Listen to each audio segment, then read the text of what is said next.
How to make eucalyptus oil. The leaves of the eucalyptus tree are a popular health remedy all over the world. These leaves have antibacterial and antifungal properties. When distilled into oil, eucalyptus creates an effective inhalant or a chest rub. A few drops of eucalyptus oil in a bath soothes aches and pains. Anyone can make eucalyptus oil with a few simple ingredients.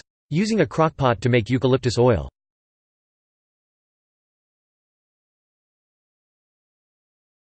Find fresh eucalyptus. Eucalyptus trees grow wild in warmer climates. In colder climates, eucalyptus is sold by nurseries as a potted plant or shrub. You'll need a good handful, approximately 1/4 cup, of leaves for every cup of oil you intend to make. Eucalyptus is found at most florists, as it is a favorite addition to many floral displays. In warmer climates, you might find eucalyptus for sale at farmers markets or gardening stores. You may find eucalyptus for sale online. Although it's technically a tree or shrub, it's also labeled as an herb for its fragrance and medicinal properties. The best time of day to cut eucalyptus is early in the morning, when its leaves contain a high concentration of oil, too.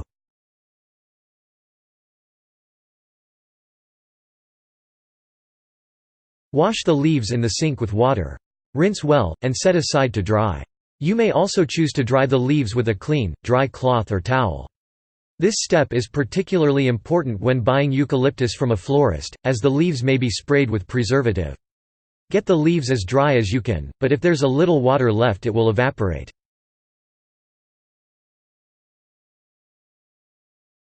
Measure 1 cup 8 ounces of oil. The best oil will be a light carrier oil, either cold-pressed virgin olive oil, coconut oil or almond oil. If you'd like to make less than 8 ounces of eucalyptus oil, use less oil and fewer leaves. For example, if you'd like to make 4 ounces (1/2 cup) of oil, measure 4 ounces of oil, and use approximately 1/8 cup eucalyptus leaves. If you want to make more, just keep the proportions the same, 4 parts oil to 1 part leaves.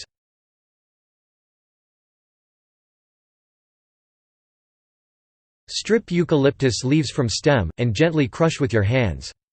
You can also chop the leaves with a sharp knife. If there are bits of stem and twig in the mix, that's okay. If you want to use mixed herbs to create your oil, you should add them at this time.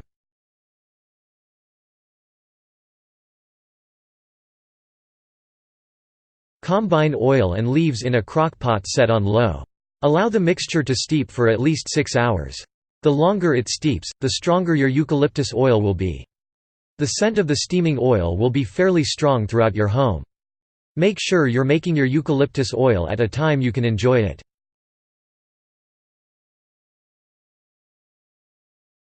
Pour the eucalyptus oil through a fine mesh strainer when the oil is cool. Catch the oil in a jar. Ideally, this will be a dark glass jar, but any jar will serve so long as it's kept in a dark location in your home. It's important to wait until the oil has cooled before pouring, so the glass doesn't crack from the sudden heat. Use clean, glass jars with tight-fitting lids.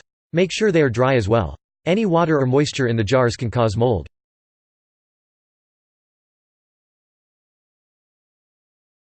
Label the eucalyptus oil. You can be as creative as you like in designing labels for your homemade essential oils, but you'll definitely want to identify it by type eucalyptus oil and by the date it was completed. The oil will be good for approximately 6 months from the time you make it. 8. If you've included other herbs to your eucalyptus oil, include this on the label. Some popular additions are sage, lavender, spearmint, or rosemary. To store oil for a longer time, keep in the refrigerator.